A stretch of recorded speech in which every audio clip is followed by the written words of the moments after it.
Morning, and thank you everyone for joining us for this virtual press conference. Today you will hear from 16 mayors who are part of the Mayors for a Guaranteed Income Network, the national group that continues to expand its advocacy after more than doubling its membership over just the past 2 months. During this virtual press conference, you will hear news and developments on the Mayors for a Guaranteed Income effort since its launch this summer, along with brief updates from each mayor on the pilot programs launching in select cities, key updates and moments ahead, and the ways in which mayors are working as a part of this network to help create an income floor in their cities and to push for this on a national level, especially amidst the continuing pandemic. A few quick technical details before we begin, as we are on Zoom. After all of the mayors have spoken, press joining us today will have the opportunity to ask questions. Please use the raise your hand function in Zoom in order to ask your question, and the technical team will unmute your microphone. Please also direct your question to the specific mayor or mayors you would like to ask so that the technical team is able to unmute the appropriate mayor's microphone as well. And now I would like to introduce Mayor Michael Tubbs of Stockton, California to start us off. Good morning, everyone. Even though we're months in to this pandemic, it's still weird doing Zoom press conferences. My name is Michael Tubbs. I'm the mayor of Stockton, California, and I'm honored to be the founder of the Mayors for Guaranteed Income Network. In 1967, Dr. King wrote his last seminal work, Where Do We Go From Here? Chaos or Community? And in it, he talks about the need for a guaranteed income to be part of the new American social contract. Fast forward 50 plus years, just like in 1967, we've seen mass civil unrest in our streets. And folks are protesting not just police violence, but the violence of poverty, the violence of scarcity, and the violence of lack. And that's what inspired us all to come together and recognition that with COVID-19 and the impact it's having on all of us, but disproportionately on people of color, the way it's decimated small businesses, the way it's really called into question, why do we live in a country with no real dignity attached to work in terms of paid time off, in terms of union protections, in terms of the ability to stay at home, in terms of wages that allow for pay, and also what we see in our cities, in our streets, where folks are saying we demand better, we want more. And we understand that a guaranteed income is not a panacea for everything, but it is a powerful tool that provides a floor for everyone.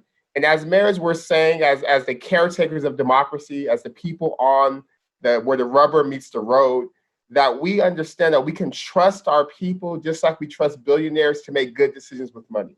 We're saying that we can extend our social contract so it's one that understands the dignity of all people. And we're saying that we don't have to have scarcity. We don't have to have lack, that poverty serves no one, it's incredibly expensive. And as mayors, we're dedicated to using our platforms and using our voices to really push this country forward. So as mayors, we can't do a whole guaranteed income in our cities, but what we can do is do pilots. It's to test the idea and to amplify the stories of our constituents, to show the Congress and the executive branch that an investment in the American people through a guaranteed income is the most important investment our government can make. Thank you, Mayor Tubbs. And now we'll bring in St. Paul, Minnesota Mayor Melvin Carter. Thank you very much, and I appreciate that introduction, Mayor Tubbs. We're doing the exact same thing. We're following Stockton's leadership. We're working in partnership with all of these cities.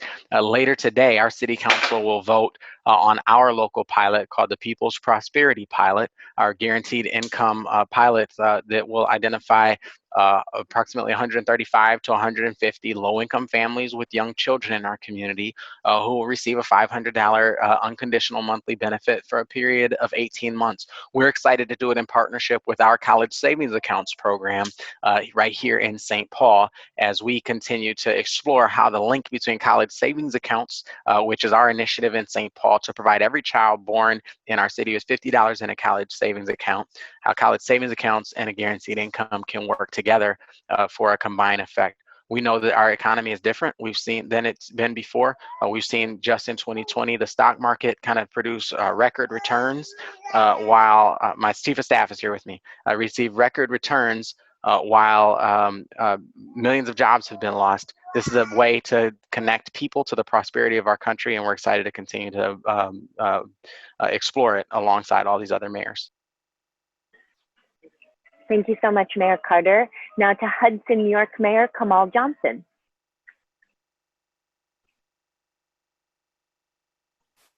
Good morning, everyone. For our program, our pilot program here in Hudson, New York, I'm happy to be partnering with a local organization called the Spark of Hudson, as well as Andrew Yang and his organization, Humanity Forward. Our program is a little different because it's all funded by private funders. Our pilot program will be centered around 25 recipients who receive $500 a month over the course of 5 years. Possible recipients just have to live in the city of Hudson, be 18 years or older, and make $35,000 or less, which is the median income for our city. The small size of our city gives us an advantage of being able to design a program that will directly benefit the community of Hudson and demonstrate the power of basic income. I truly believe in this program because I believe in initiatives that invest in human beings and not in entities. And this is where that kind of out of the box thinking takes forward. And it's what our nation is kind of prepared to do now, coming into this COVID era and a lot of financial burdens. We live in a city right now where people feel like they just work, pay bills, and die. And being in one of the most powerful nations in the world, that shouldn't be, the way that people are living. Thank you for having me this morning. Thank you, Mayor Johnson. Next, we'll bring in Pittsburgh Mayor William Peduto. Hi, everybody. It's been a few weeks now where many of us have been gathering and talking about this.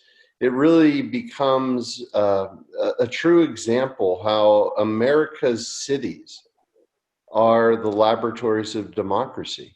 We're trying new ideas to solve old problems. And many times we talk about the symptoms of poverty. We talk about the different areas where we have to work on a daily basis to try to solve problems instead of getting to the core root of the problem, which is poverty itself. And in Pittsburgh, we've created a program which will take off in the fourth quarter of this year.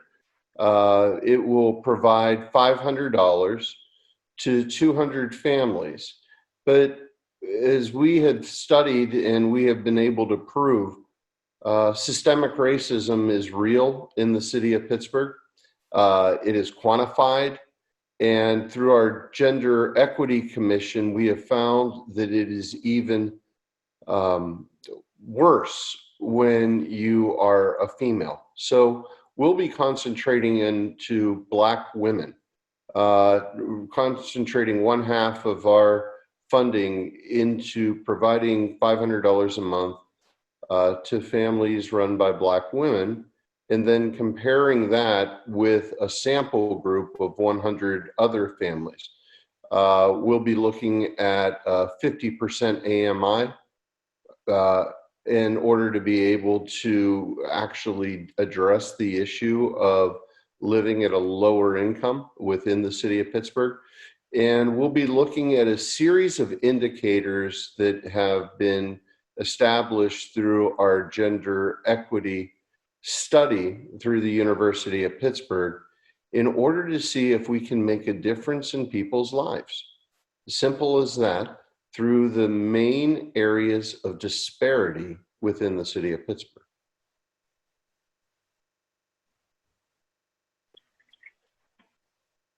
Thank you, Mayor Peduto. Now let's bring in Los Angeles Mayor Eric Garcetti. Well, let me start out by thanking our great Mayor Tubbs from Stockton here in California, and just want to thank him for his leadership and his courage, and all the mayors who I know are governing at one of the most exceptional times in our history. It's a joy to be with the founding mayors and the newest mayors who are joining this ever-growing coalition. Here in Los Angeles, we are producing the television shows and movies that are getting us through a pandemic. We're the manufacturing capital of America. We're the trade center of America.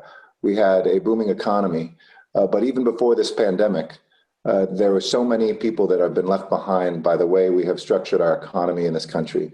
In my city, it was about 31% of people who were working full-time were in poverty. That's an exceptional statement on what we have failed to do, that folks who can work a 40-hour week can't pay for food for their children, that folks who see educational opportunities they dream of be beyond their grasp because they simply don't have the resources to be able to study, to be able to maybe even go to that job interview that would give somebody a raise. And while we've worked very hard, largest city in America, to raise our minimum wage to $15 an hour, make community college free, to be doing experiments right now on transit, to make transit free as well, we're falling short as a nation. And I'm so proud to be part of the 19,000 local communities that are America. We often think of all the ideas and all the policies coming out of Washington to the rest of us, when all of us as mayors know that it is our local communities that pilot and come up with innovations, as Mayor Peduto said, kind of that laboratory that we work in every single day that helps move things forward. COVID has laid this out, and during COVID, we were able to give a basic income to folks for about $35 million worth that we raised privately in cash cards through a partnership with MasterCard at no fee. That's moving now to 10 different cities. But we saw at the beginning of COVID, when a nation comes together, we actually saw poverty reduced in America in the first 2 months before Washington failed once again to do its job and come to an agreement. It can't just be done in an emergency way or a one-off when things are bad, because I think for too many Americans, every season and every year is already an emergency. That they live not just paycheck to paycheck, but wondering whether they will stay in their housing, whether they will feed their children. For mothers with children under 12 years old, 40% of them are hungry right now in our country. And 1 in 6 families are not only hungry, but don't have the food to pay, the money to pay for food. So they literally have run out of both food and money, 1 out of 6 Americans as we speak. That's unacceptable in this America. And so that's why I'm so proud to be with this group in Los Angeles.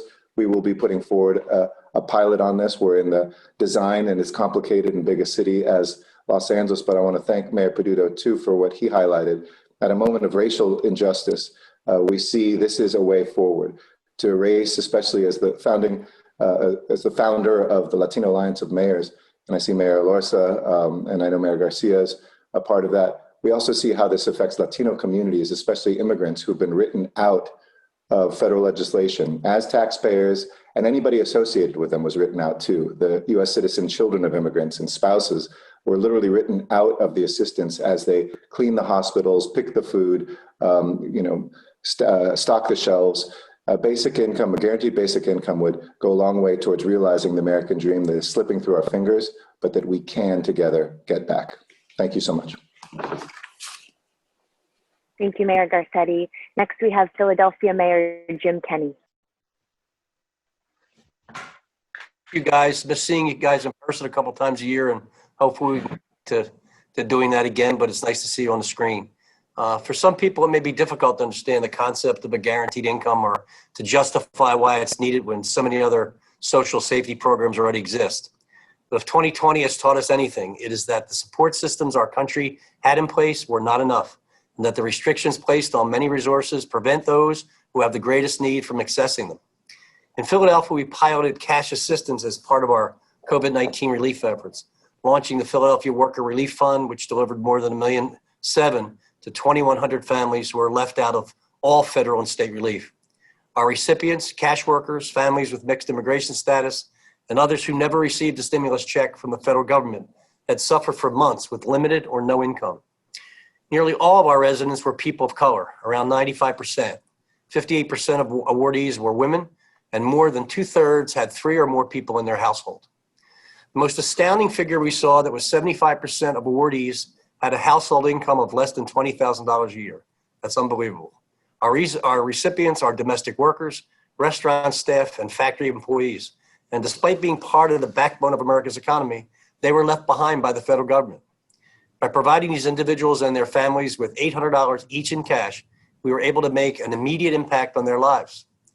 We have seen that when given the flexibility to make their own decisions about how to spend cash relief, folks were making decisions based on what was most urgent for their families, everything from rent, utilities, to groceries and gas. The success of the Worker Relief Fund has shown us that cash assistance works. It also reminds us that a guaranteed income can do more when families have access to those funds before a crisis hits. For many, emergency relief comes too late. If we continue to wait until we're in a national emergency to provide people with the support they need, we are flirting again with disaster. One idea that what we considered before the pandemic hit was a pilot connected to rental assistance. In that program, half the recipients would receive a housing voucher that goes straight to their landlords, and the other half will receive cash that they could use to see how they see fit. We want to test through a randomized control trial what is most effective for addressing housing instability and poverty alleviation. And due to the devastating budget cuts for fiscal year 21, we were not able to start our proposed rental assistance pilot. But we are hopeful that there are maybe still the opportunity to raise philanthropic funds to get it off the ground in the future. And as part of the Mayors for Guaranteed Income, I look forward to continuing our city's advocacy for solutions that work for Philadelphians and all American workers. And I thank you all. And the one thing I would point to is sometimes this whole concept gets caught up in this socialism and you know the other side yelling about socialism and you know we're a socialist country, a communist. And I think back to my grandparents getting their Social Security check that they worked hard for. My parents getting their Social Security check. I'm closer to mine than I like to be. But I do know that those things have become part of the fabric of America. And we can make this kind of the part of the fabric of America where it's not looked down upon. And we certainly are a country rich enough to do it. Thanks. Thank you, Mayor Kenny. Now we have Oakland Mayor Libby Schack. Great, thank you for including me. And I'm just so honored, Mayor Tubbs, to be part of the founding Mayors for Guaranteed Income. What excites me most about guaranteed income for Oakland is I believe it is going to be the fastest accelerator to address racial justice. Our current systems are perpetuating unacceptable racial disparities. In Oakland, roughly 2/3 of my Black and Latinx families are asset poor, and that's before the pandemic. That means that they did not have enough in savings or other liquefiable assets to survive even 3 months without an income. And that was before the pandemic. My Black families are 3 times more likely to live in poverty than my white families. Guaranteed income is the solution, not just for poverty, but for inequity. Oakland has some experience with unconditional cash programs. Our Keep Oakland Housed program that was designed to prevent families from falling into homelessness showed that unconditional cash is far more effective. A quick story, because we don't just provide cash to landlords to pay back rent, but we would look at a family's particular situation and trust them to use the cash as they needed to stay housed. One family involved a developmentally disabled adult taking care of his very elderly mother. And it turned out that their income had been interrupted because their washing machine had broken and this gentleman could not navigate a public laundromat. So he didn't just need the money to pay the back rent and utilities, he needed a new washing machine. Since that time, he's been able to keep his uniform clean, stay employed, and keep stably housed on his own. That one-time unconditional cash assistance is what kept that household housed. We are very excited in Oakland to announce our partner for our Guaranteed Income Demonstration Project, and that is the Family Independence Initiative, a national organization that was actually founded in Oakland that demonstrates that through unconditional cash and by lifting up the assets of individuals and their networks, that we can help and empower people to bring themselves out of poverty. We are committed in Oakland to standing up a demonstration of guaranteed income, serving at least 300 families with children. And again, like many of my colleagues, investing in families who have young children is one that we know pays off for many generations to come. We expect to to announce a philanthropic partner to allow this demonstration project by the end of the year. And I'll close by just saying this. People don't need another complicated one-size-fits-all program. They need cash. They need dignity. They need trust that they know how to bring their families into self-sufficiency.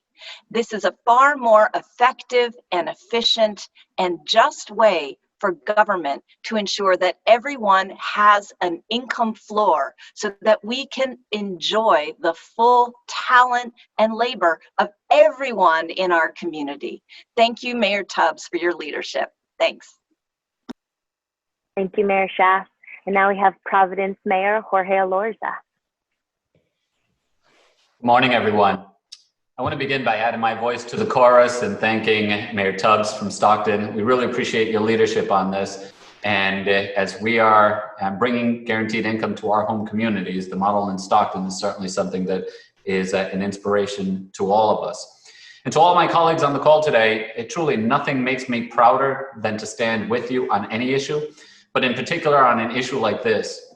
We're at a moment right now in our history that's calling for big ideas. And with the lack of leadership coming from Washington, mayors are all the ready and more than willing to step in and fill that leadership void. And that's exactly what we're doing here. This is a big idea, particularly because half of Americans are $500 away from a financial crisis in their households. That's half of that's half of the United States of America. And what we've been trying in the past, we see very clearly throughout our cities and communities at this moment, just hasn't worked. And we have to acknowledge that people are poor, not because anything inherent to them. People aren't poor for any other reasons other than they don't have money. And so that's exactly what a guaranteed income helps to address, the lack of income that they have. And by putting the dollars directly into their hands, they have the inherent dignity and they have the autonomy to direct those resources as best they know how, and as no one is in a better position to determine. So we're really excited to be part of this group, and we're hoping to launch a pilot in the coming year. And with the strength of so many mayors testing this, piloting it, and launching it in your own separate cities, you're going to help all of us who are trying to raise the resources and make the case in our home communities that this is necessary. So thank you to all of the mayors that are part of this, and together we are leading on a national issue. It's often said that there are three main political parties in the United States. There are Republicans, there are Democrats, and there are mayors. And mayors just get stuff done, and that's exactly what you're seeing today. Thank you, Mayor Elorza. Now we have Paterson, New Jersey Mayor Andre Saig. First, I'm proud to be a part of the Mayor's Party. Thank you, Mayor Elorza. And I also want to salute my fellow Bloomberg Harvard City Leadership Initiative alum, Mayor Tubbs. Thank you for your visionary and enlightened leadership. And speaking of visionary and enlightened leadership, Alexander Hamilton founded the city of Paterson. We were the first planned industrial city in the United States of America. And unfortunately, after a major silk strike, a disinvestment, and the silk industry just moving out, we were never able to replace the jobs that were lost. And it got to a point where our median income is at $31,000. Only 5% of our residents have a college degree. And because of COVID-19, our unemployment rate has skyrocketed to 30%. So if there was ever a time for relief, it is now in the city of Paterson. This is our moment, and we're looking to meet our New Deal moment. We are also advancing other anti-poverty initiatives like a driver's restoration initiative. We're also proud of our financial empowerment center, where we'll provide free counseling to Pattersonians in how to get a bank account, how to reduce your debt, how to repair your credit score. And then we're also going to launch a criminal record expungement program. But this, the guaranteed income pilot, will be a powerful tool in Paterson's toolkit as we help make shared prosperity a reality in our city. Thank you. Thank you, Mayor Saig. Now we have Mount Vernon, New York Mayor Sean Patterson Howard. Good morning, everyone, and thank you so much, Mayor Tubbs, and this incredible collection of mayors from around the country. You know, I just became mayor in January, and 2 months later, COVID hit our community as we are the first tier community outside of New York City. But MGI is a game changer, and I ran on a platform of transformation. As someone who had been a social worker and worked in community organizing for the past 30 years, I understand that cash is the currency of urgency. I understand that we have entrusted big businesses and organizations, and sometimes even not-for-profits, to take care of the ills of our community, and we give them money and expect it to trickle down to those who need it most. And what makes MGI such a game changer is it brings the resources directly to those that need it most, and we're saying that we trust our constituents to make the best decisions available for their families, and what they need. And that is very important, because if we are going to increase their capacity to manage cash and to become fiscally independent, especially when they're the ones who are living from paycheck to paycheck and struggling, it brings relief to them mentally, emotionally, it gives them a sense of dignity, and it helps them to understand that we trust them with the decisions for their life. Economic development has been a cornerstone of my administration, and people development at the same time. We can't just invest in the economy and build buildings without building the people in the community. Capital investment is important, but people development is critical to the success of all of our communities. I know that this will be an economic multiplier in our community, especially for those who are working outside of the traditional workforce and who are working oftentimes in cash industries. They're not eligible for a lot of the unemployment and other things that have happened. So we have to focus on them. In our community, 10% of our children in our school district are homeless, not just street homeless, but often living doubled up with families. And we want to make sure that we are providing and we're targeting those families and giving them an opportunity to live independently and have a sense of mental stability so that they can take care of what they need. Too many are precariously perched on the brink of homelessness, and we want to bring economic security to them. So as we move forward and we launch our pilot program, I look forward to working with our public and private partners to design something that's going to be innovative but impactful. Because this is not about an announcement and a launch. We want to make long-term transformational impact on the families that we're serving, and that's what we're looking to do. And we can do it together. I'm willing to die on the hill with each of you for this, because there are those who will say that this is socialist and why are you doing it? But if you're not willing to fall and you don't have the political courage to do it, then are we really serving the most vulnerable in our community? So I look forward to working with you all. Blessings, and let's go. Thank you, Mayor Patterson Howard. Now we have Tacoma, Washington Mayor Victoria Woodard. Good morning, everyone. It is an honor to be joining you this morning. I want to thank Mayor Tubbs for his incredible leadership in bringing us all together. And here in Tacoma, we are honored to be joining all of my fellow mayors in being a part of the founding members of the Mayors for Guaranteed Income. Tacoma, we're putting in a great effort into transforming Tacoma into a more equitable city. The economic impacts, as we all know, of COVID-19 and the associated K-shaped recovery predicted by experts have shined a light on what we already knew to be broken. We didn't learn any new information. We just fully showed the world what really has been happening for quite some time. What we know is that true equity cannot happen without addressing the continual financial disparities that impact opportunity and well-being. We have, what I'm excited about is that all of our cities are at different places in this process, but we are all working towards a more equitable opportunities for people in our communities. And in Tacoma, we have engaged with leaders who have expertise in supporting working families and cultivating the financial health of households across our city. And they're helping me to shape what a guaranteed income pilot could look like in Tacoma for Tacoma. I'm delighted to be working with our local United Way, who is focused on lifting our community out of poverty. Several years ago, United Way started on a path identifying Alice, And Alice is considered to be someone who is asset limited, income constrained, but employed. These are the people who wake up every single day and go to work and try to make a better life for them and their families. But even in doing that, don't have enough money to fully support themselves and their families. Over 30% of the residents who live in Tacoma are part of ALICE. And that's why we are focused on bringing this project to Tacoma, beginning a pilot and addressing those who are ALICE in our community. I can't tell you again how appreciative I am of the leadership and the initiative of Mayor Tubbs on this important issue.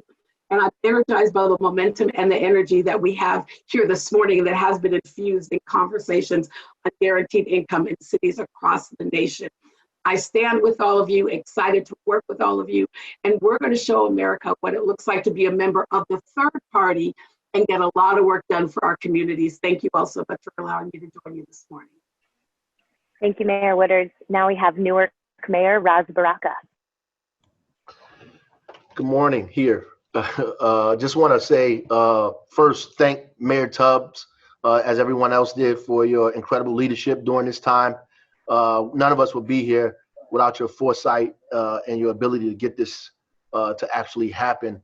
I'm just honored to be one of the co-founding folks on this, guaranteed income. I appreciate all of the other mayors that are here, everybody that has come together, and prayerfully we get more and more mayors as we go along. And I think we will, because this is the right issue at the right time. My colleague in Patterson said that, called this our New Deal moment. And I think that was right on the money, particularly since none of us had a deal in the first place. So it gives us the opportunity to get one this time. A third of the residents in Newark live in poverty, 1/3. About 78% of the residents actually rent. They do not own a home, so they don't even have the basis of wealth in this country in the first place. 30% of those spend, more, almost half of their income on rent. And Newark's median income is less than $40,000 a year, while the United Way says that in order to survive, a family must make about $63,000 a year in New Jersey just to meet basic needs, their basic needs. Newark has already conducted a report and released a report in June. It came in a time when COVID came out, in a time when COVID was ripping through our country in the most devastating fashion, particularly Newark and in New Jersey, placing people not only in financial distress, but also in distress around their health at the same time. And so we began to give out our own stimulus package. We began to give money to businesses, to residents for rent. We leased hotels for homeless. We've delivered over 2 million meals with the help of Newark Public Schools to families that are still asking for meals. We provided every possible resource that we could, not just to renters, to property owners. As much as we gave, and at the same time trying to balance our budget. We are creating miracles here locally, because we don't have any other choice. Necessity is the mother of invention. And that's what we've been doing here in the city of Newark. And the guaranteed income, these cash payments will be a godsend to many, many, many families. And we are raising the dollars now to be able to do that.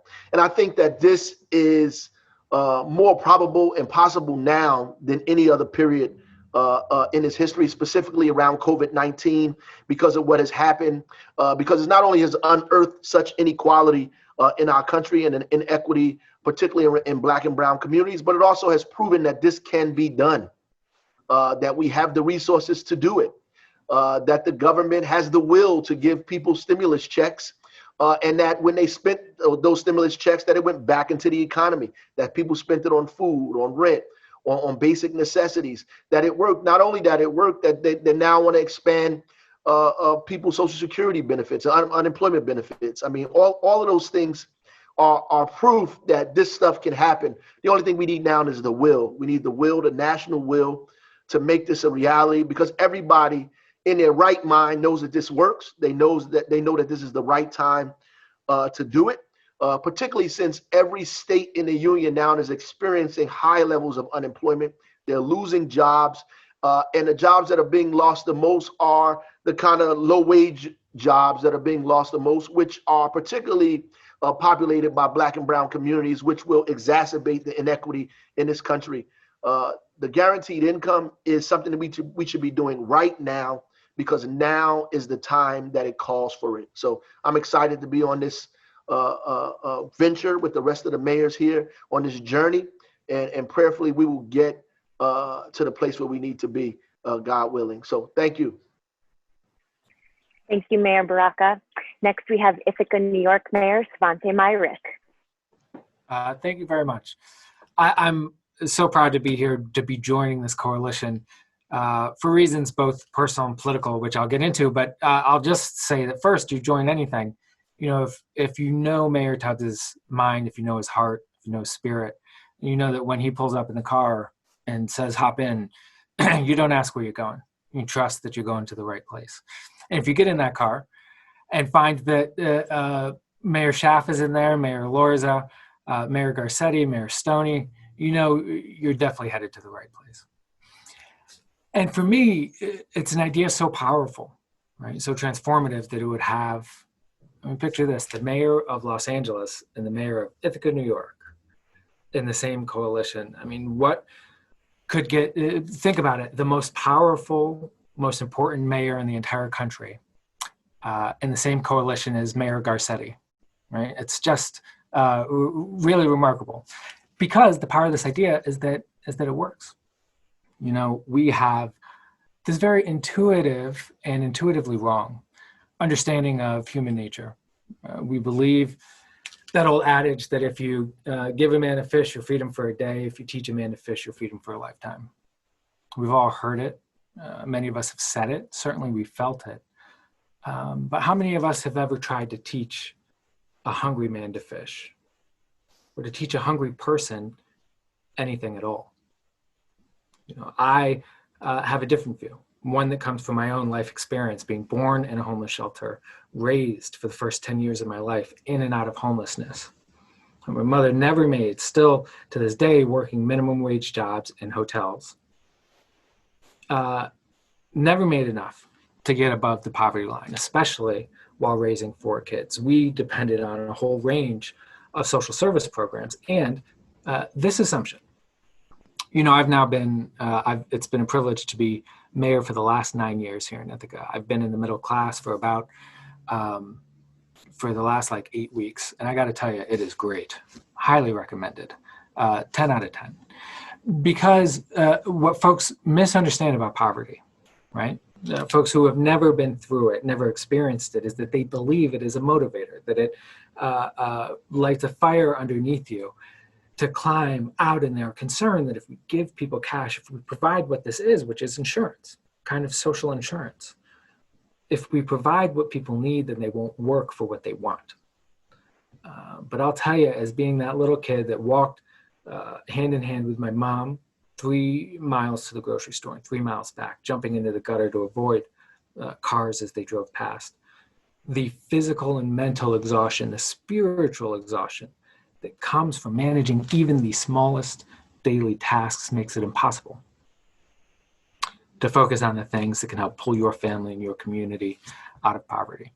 So we here in Ithaca are committed to this idea. We would love to see Washington, D.C. commit to it, but knowing the state of things, I continue to, when I turn on CNN, when I watch the national news, when I look to our Capitol for leadership and fail to find it there, the thing that helps me fall asleep at night is repeating a mantra of the list of names, many of whom you see on this call today, of mayors around the country. It helps me, assures me that we are still in good hands. So until the federal government comes through, we will continue to push in this coalition, and I look forward to building with all my fellow mayors for a guaranteed income. Thank you, Mayor Myrick. And now we have Richmond Mayor LeVar Stoney.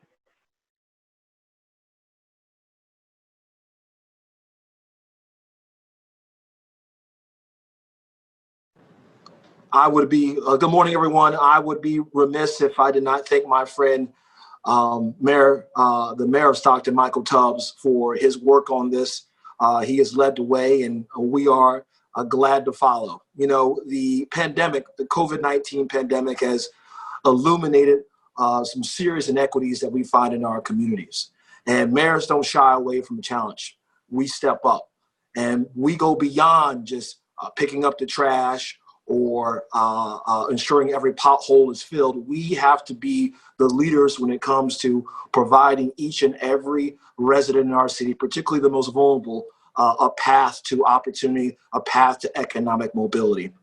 But we can't do this alone. I'm grateful for the help of our Office of Community Wealth Building, but also the Robbins Foundation here locally. They partner with me providing a family crisis a program for those who are experiencing financial hardship during the pandemic. And we look forward to partnering them moving forward with this program, the Guaranteed Income Pilot Program here in the city of Richmond. Richmond is not unlike any of the cities that are on this call. We have two Richmonds, so Richmond that's on the rise and then a Richmond that's been left behind. It's our jobs to fight for those who've been left behind and to ensure that each and every individual during this pandemic gets exactly what they need to survive.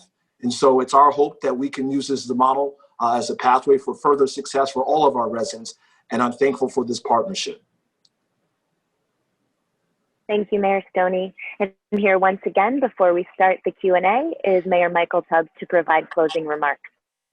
Having 15 mayors on the call, it's like going to a black church. And so I'll be quick with the benediction so we can get to the Q&A. When's our second round? But what you promised we each get to speak twice, I thought. but I would say just very, very briefly that I feel more energized now than I was at 8 o'clock. It's reminiscent of the scene in the Avengers Endgame when you think like Thanos is going to win, then all the Avengers come together and you have hope. And I think for these mayors on this call, they represent the best of our democracy, and that they're ordinary people who have stepped up and said, not only will I lead, but I just want to get something done that's going to be transformative. So to all the mayors, I thank you for your leadership, for your heart, for your service, for your examples. And Mayor Peterson Howard said something that I think underscores the entire conversation we've been having for the last 45 minutes. And she said, cash is the currency of urgency. And if you look at what's happening in our country on all dimensions, it is what Dr. King called the fierce urgency of now demands a rethinking of our relationship to one another. So again, this is not a foreign concept. This is not a scary concept. It's a concept in line with values like universal dignity. The idea being that all of us mayors want to make sure that each and every one of our constituents has a floor, so the bottom does not fall out from underneath them, has a floor so that they're able to buy boots and shoestrings to pull themselves up by their bootstraps, and has a floor to unleash the creativity and agency and the work that folks want to do to make our country a great one. So again, a guaranteed income has to be a federal solution. And we understand that Washington does not move as fast as mayors. We've only been working on this collectively for the past 3 months, but we will continue to work, continue to push, and give our friends in DC the stories and the cover to do what is right and what is necessary for our constituents. So with that, I say thank you to you mayors, and happy all of us are to take any questions. Thank you to all of the mayors for your news updates. And now we would like to open the floor to journalists for questions. Again, if you can please use the raise your hand function on Zoom, I will call on you and the tech team will unmute your microphone. Once again, please do note which mayor you're directing your question to. And also as a reminder, please ensure your questions are directly connected to the news shared here today as it relates to these guaranteed income efforts and the work of the mayors as part of the Mayors for a Guaranteed Income Network. All right.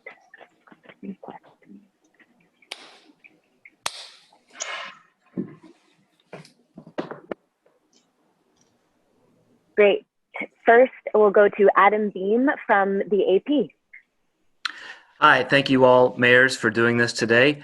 I'm not sure which mayor to direct this question. I had kind of a question about all of these pilot programs announced today. I was wondering if any of them are relying on public money or if they are all being supported by private donations.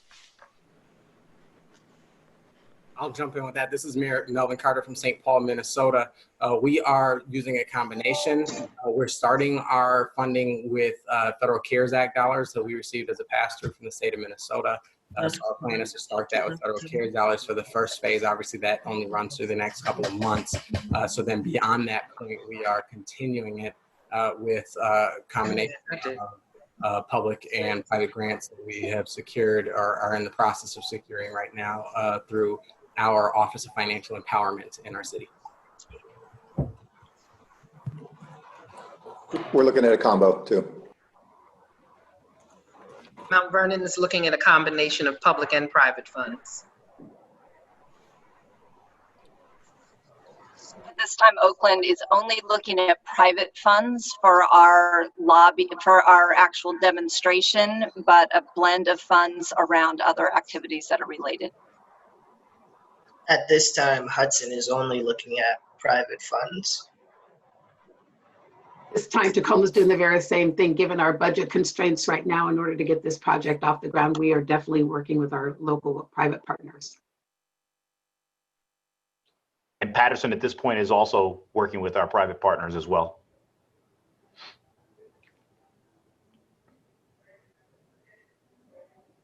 Great, thank you. The next question comes from Rue Ross. Well, this question goes for my local mayor in Mount Vernon, Shawn Person. Mayor, how will this program, this pilot program, be implemented in Mount Vernon? What will be the criteria to qualify? Well, we've been an MGI community for about 2 weeks, and so we are just leaning into this and starting to work out those details. But we will be focusing on families and working with those who are precariously perched on the brink of homelessness, as well as those who are working outside of your traditional economy in many of your cash-based economies and retail organizations. So that will be our focus. And absolutely, we will keep you informed and bring you along the way because we will be engaging the community. We want community participation and buy-in on this as well. Thank you, sir. Thank you, ma'am. Great. Next, we have a question from Andrew Yan from the American South. Hi, can you hear me okay? Yes, we can. Yeah, we can. Mayor Tubbs, I have a question, I guess, for you generally about this. What have you seen that really gives you the confidence in this program, in this initiative? And what would you say to somebody who would have the doubts, I guess, that you've seen about guaranteed income? Yeah, well, thank you for the question, Andrew. And I think the consensus around data is pretty clear, even before these 25 pilots were going to launch. Finland, the country of Finland, did a 2-year pilot, and their study just came out. It found that a basic income did not change the country. It found that a basic income actually made people more productive, made people less sick, and did not change sort of people's ability or willingness to work. I think we saw with the $1,200 stimulus checks that the majority of that money was spent within a month and actually was a boon to our economy and gave our residents kind of the ability to breathe.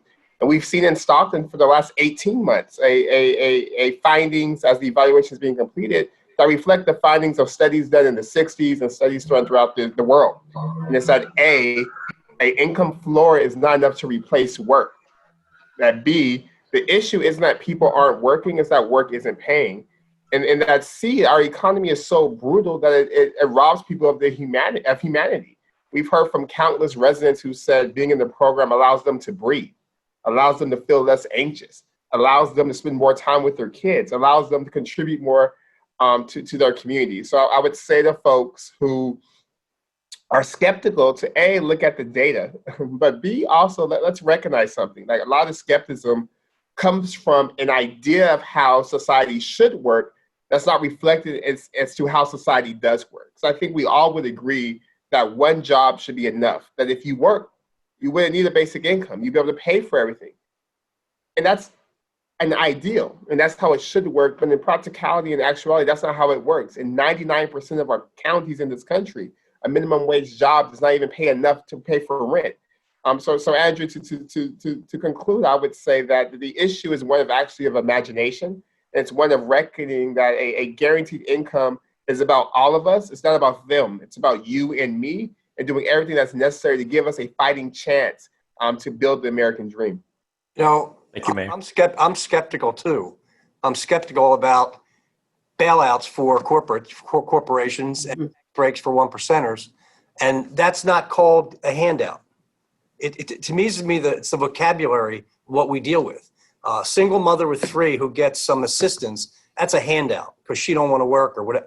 But you can sit in a corporate boardroom, get money from the federal government, buy back your stocks, and that's not a handout. I mean, I think that's part of the issue here is that we need to change how we think about what we're all in this together.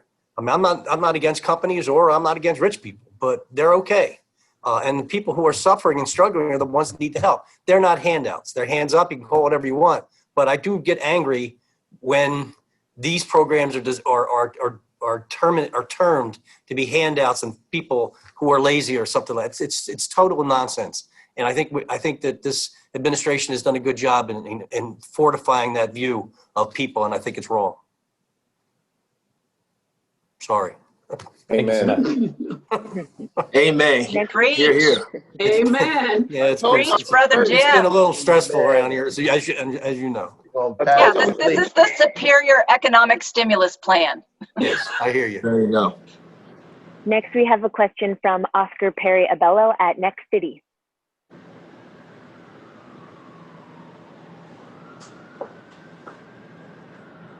You're muted, Oscar. Hi, everyone. Sorry about that. No problem. I'm really interested in how you're all framing this as these pilots as giving Washington, D.C. the stories, the cover, the ammunition, so to speak, to really drive this policy through at the federal level. So I'm curious about, there's always the question of how can we afford that? How are we going to pay for that? Do we have to raise taxes? Do we have to borrow more? What about the national deficit? There's always that counter argument. Are any of you seeing or finding more allies in Washington today who have new or different perspectives on how federal spending and budgeting work? This is Myrick Carter in St. Paul, Minnesota. I think we are seeing, we're obviously seeing an unprecedented crisis in our communities across our country. I think and we're coming to a recognition that we don't have a funding problem, we have a priorities problem. You can walk any street in any one of our communities or really any community in our country right now, and you'll find people who are worried about money, even if they haven't been laid off yet, even if they haven't lost hours yet, even if they haven't taken a pay cut yet. We're all worried that it's right on the horizon for us. We all know that people are going to need help in order to get through this crisis. This is a concept, frankly, that is far more controversial in halls of government than it is on any street in America. And that's why it's important for those of us who work and operate at the street level, mayors, to kind of lead this forward. I do think that there's a growing recognition of that in Washington, D.C., but even more so a growing, surging recognition of that in our country, to the point that the conversation we were just having earlier. I think the most remarkable thing about this whole conversation is that we're some 60 years into a war on poverty, and it still feels revolutionary and new and untested to actually try to fight poverty by making sure that low-income families have a little bit more resources in their pocket. Right. That seems to me to be insane. That's what we're, I think, demonstrating. Stockton has led the way and has shown that when low-income families have a little bit more money at the end of the month, they pay the rent, they buy groceries, they fix up their car to get to work, and we're disproving all of the, I would say, racist tropes that say, if you give low-income folks money, they'll just X, Y, and Z with it. And we're showing that this is something that can help those families, it can help our children in our community, and it can certainly help our macro economy. I think we'll find ourselves in a place, and I think there's a budding realization that not only is this a good thing for us to try, but that we may not have any other options. Can I add that, you see now in Congress, people are trying to extend the benefits that are being given out. They're trying to expand on giving people more money, expand on giving people more money in terms of unemployment. So the idea, these people are printing money. So the idea is that the money is not there, The will is not there. When we start talking about helping people, the question is, where are we going to find the money? Well, where do they find the money to do all of this stuff now? They're finding money somewhere, and they're giving it out, and they're arguing about who gets it, right? And so what we're trying to say is, we have the money. This is where it should go. And I think most of the folks down there know that people should get money. That's why they're having a debate about it now, about extending those benefits. What we want them to do is do it in perpetuity, right? So that we will not have to go back to where we are now. Imagine how much money we would have saved now if we would have done this 15 years ago. And Oscar, go ahead, Mayor. Oh, I was just going to say, Mayor Tubbs can probably provide you with the national poll that was done that showed that the vast majority of Americans of both parties supported that $1,200 unconditional cash payment. And we have reason to be hopeful. We've seen effective bipartisan leadership. I want to especially lift up Oakland native and U.S. Senator Kamala Harris, hopefully our next, our vice presidential nominee, who has been a fierce warrior around direct cash payments. And we've seen that Washington, D.C. is capable of reaching consensus around these common sense proposals. Great. Our next question comes from Rachel Sandler at Forbes. Hi there. Thank you so much for giving me an opportunity to ask a question here. These pilot programs are extremely targeted. And so I'm wondering conceptually, if you see the end goal here is to have these cash payments apply to everyone in more of a, what we would consider a typical UBI, or, do you see this as just a test of direct cash payments to certain groups?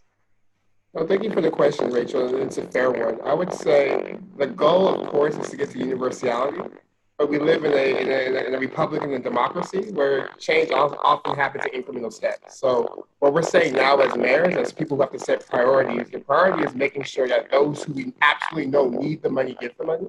And that's why we're speaking in the terms of guarantee, with the idea of getting to universality. But understanding politics being what they are, if we can't get to universality, we want to make sure that those who we know absolutely need it get it. And that's why I think the $1,200 cash transfer we keep mentioning was a great first step. It didn't get to everyone, but it got to everyone who absolutely needed it, every household in this country who made $125,000 or less. And we think once we get there, that's a great first step. That's a great flag in the ground so that we can get to universality. I know Mayor Schack and Mayor Garcia are leading a conversation around marriage for Medicare for all. I know that Mayor Kinney mentioned Social Security and a basic income or guaranteed income being a form of 21st century Social Security, not just for those who are older, but for our most vulnerable, like children and everyone. And absolutely, that's the goal. But in the interim, in 2020 and 2021, if we can't get to everyone, we want to make sure we get to everyone who needs it. And Rachel, I'll say this, and my background was inspired by you, Mr. Tubbs. We look at some sort of program that's out there already, that's the inverse of this. There's been bipartisan support for earned income tax credit. It's not for everybody. It's for everybody at a certain income level or below. Now, that's something that's just for folks that are working. But if you pay taxes, or you're going to school, or you have some sort of basic qualification, why do we always have to do it after the fact? It's like people need cash, I think, as Mayor Myrick said, at that moment. It is traumatizing. You tell somebody to wait 3 months or wait 9 months or wait 11 months till tax season when you're going to get that credit. The idea is to do this up front. And as we saw in Los Angeles, when we did a study on the $30+ million that we gave out, because it was done with MasterCard, so we could actually see, without knowing the names, of course, what things it was being spent on. We have those stats in real time.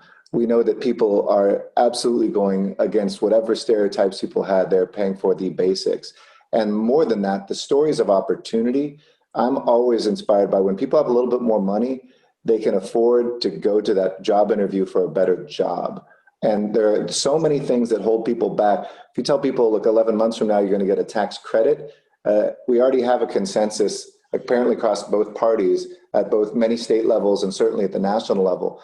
that poorer working people should get some sort of relief, why not do that in a cash and regularized way instead of a long wait and in a credit way? It doesn't make sense. Next, we have a question from Arya Bendix at Business Insider.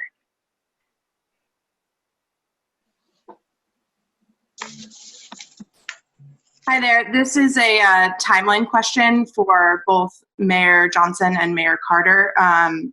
Mayor Carter, you mentioned that there was going to be a city council vote later today to approve your executive order, and then the tentative timeline is the start of your pilot in fall 2020. I'm wondering if you have a more specific date for that and when things can get the ball rolling, assuming that there is an approval later today by the city council. And then Mayor Johnson, I'm wondering if you've started the enrollment process now that your launch is underway. Hey, Arya, Mayor Carter had to go. He's taking care of his 4-month-old while on his press call, so he had to step out, but we'll make sure that we connect you directly to his staff to answer that question. Okay, great. Thank you. Yes, and for us here in Hudson, our enrollment actually ends on the 20th. So the randomly selected recipients, we're hoping to start getting money to them as soon as possible, as early as the first week of October. Thank you both. And now we have a question from AJ Woodson.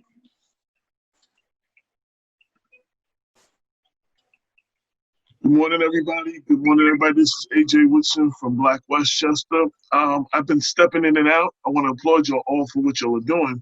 But my question has to do with small business, especially, which is the backbone in a lot of our communities, especially those who businesses that are made up of stakeholders and residents in the community. Is there any plan to support the small businesses in the community? So AJ, this is Mayor Sean Patterson Howard from Mount Vernon. And as I said, cash is the urgency of now, and it's the best economic multiplier that we can provide. We know that when you put money in the hands of community residents, they're going to spend it back in their community. And so as they're spending it in the community, it is going to provide a bolster to our local economy and our small businesses. You know, you're here in Mount Vernon with me. People are going to spend this money on 4th Avenue. They're going to spend it with our local restaurants. They're going to spend it in places where it is needed most. And so, you know, when you give money to big businesses, they invested in offshore accounts. And when you give money to people, they're going to, you know, that especially on the poverty line or who are impoverished, they're going to spend it in their community. And so we definitely anticipate that this will support our small businesses in our community. We are putting together a financial empowerment center, and we do have monies also for cities for financial empowerment, and we will have financial navigators that will also be able to work with these families and then work also with some of our small businesses. And some of the people who we assist may also be entrepreneurs. We want to make sure that our small businesses are supported because they give right back to the community as well. It looks like we have a question from Plan Philly, so I'm not sure if Mayor Kenny is still with us.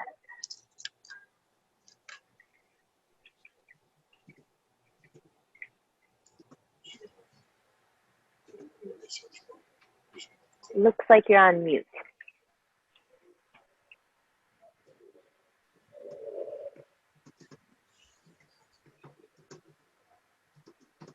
Plan Philly, can you hear us? Hello, can you hear me? Oh, we can hear you now, thanks. Okay, great. Mayor Kenny, you mentioned that the devastating budget cuts had canceled the guaranteed income pilot. I assume that you're talking about the rental subsidy program. Are there any plans to reimagine that program given the urgency around the housing crisis in the city? And if you're talking about a different program, please explain which program that is. Thank you. It looks like Mayor Kenny actually had to drop, so we can connect with you offline about that, no problem. Okay, thank you so much. All right, great, thanks. And then it looks like we have a question from Hezi Aris. Hezi, you're muted. Yeah, am I unmuted now? Yes. Oh, thank you.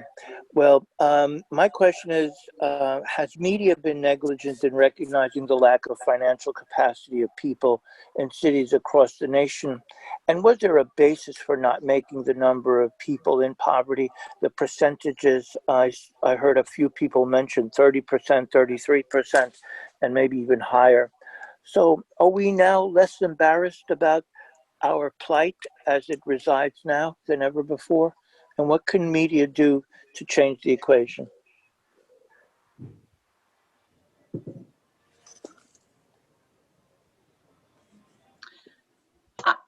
If no one else, I think this is really a good one for Mayor Tubbs, but many of us are designing very rigorous evaluations so that we can have hard data to show the effectiveness of guaranteed income.